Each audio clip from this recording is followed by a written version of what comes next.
Sebelum ke pertanyaan yang di online, mungkin di musola ada yang ingin ditanyakan, Bapak-bapak.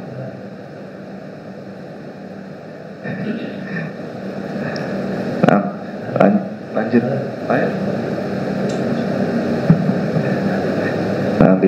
Bismillah. Pertanyaan pertama. Assalamualaikum warahmatullahi wabarakatuh. Habib Fakir mau bertanya pada saat ini terkait hukum transaksi jual beli tanpa ijab qabul, itu bagaimana hukumnya, Habib? Jazakumullah khairan katsiran. Assalamualaikum. Waalaikumsalam warahmatullahi wabarakatuh. Ada pakar fikih muamalah di zaman kita ini, namanya Syekh Utsmani, Syekh Taqiyuddin Utsmani, ulama asal Pakistan ya. Dan salah satu murid juga dari Syekh Yasin Al-Fadani. Beliau pakar di bidang fikih muamalah dan fikih kontemporer di zaman kita. Ada kitab beliau judulnya Fiqhul Buyu' Indal Madzahib Al-Arba'. Ada di perpustakaan saya. Fikih jual beli menurut 4 mazhab. Ada 2 jilid atau 3 jilid itu kitabnya. Nah, di situ mengatakan bahwa memang mazhab Syafi'i itu kalau jual beli harus ada ijab qabul. Mazhab Syafi'i.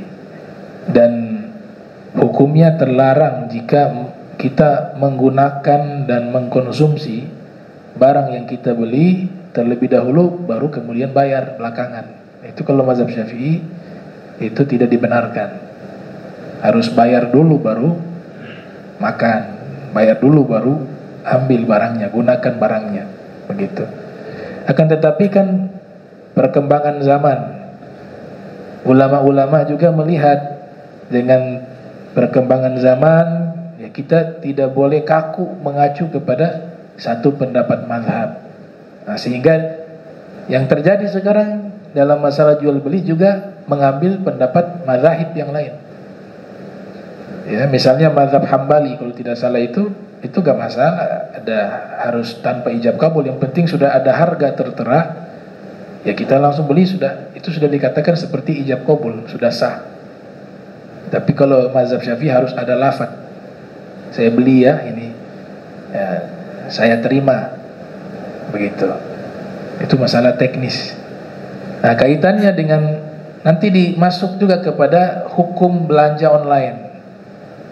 Yang di situ jelas barang juga kita tidak lihat secara langsung, ya, tapi kita lihat lewat apa? Lewat gambar atau video. Kemudian juga ada keterangan. Namanya apa tuh keterangannya? Spesifikasi atau deskripsi. Ya, ini ukurannya begini, begini. Nah, kata para ulama, selama keterangan itu sesuai dengan realita dari barang itu, maka hukum ini sah. Yang menjadi haram keterangannya berbeda dengan barang. Berarti ini kan kembali kepada penjualnya. Dibilang barang baru padahal bekas misalnya. Dibilang barang ini ori ternyata KW, ya. KW 5 lagi. Nah, itu berarti tergantung apa? Tergantung yang menjual. Kalau dia jujur walaupun pakai online, kata ulama sah. Karena itu hukumnya seperti dia sudah menerangkan spesifikasi barangnya dan memang barangnya seperti itu. Maka di situ dia sudah ada ikatan, namanya apa? Saling percaya. Namanya bab salam. Dalam ilmu fikih muamalah, bab salam.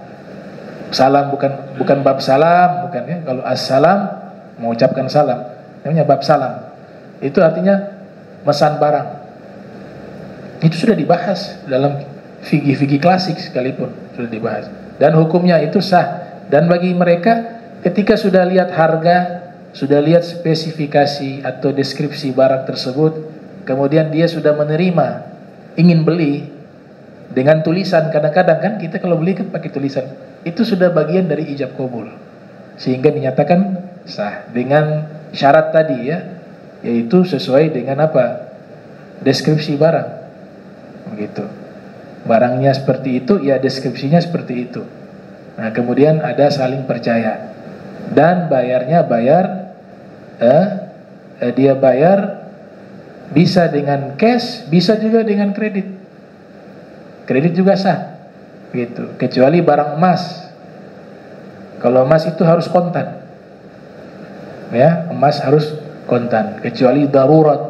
Darurat udah gak ada lagi yang jual di tempat ini, karena waktu itu kasus misalnya ya, kasus virus corona ya, semua toko tutup ya, dia pengen beli emas, gak ada toko yang buka, hanya ada lewat online. Itu ad-daruratu tubihu mahdzurat.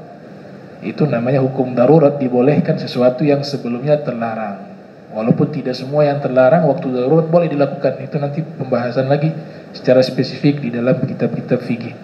Nah, saya rasa seperti itu.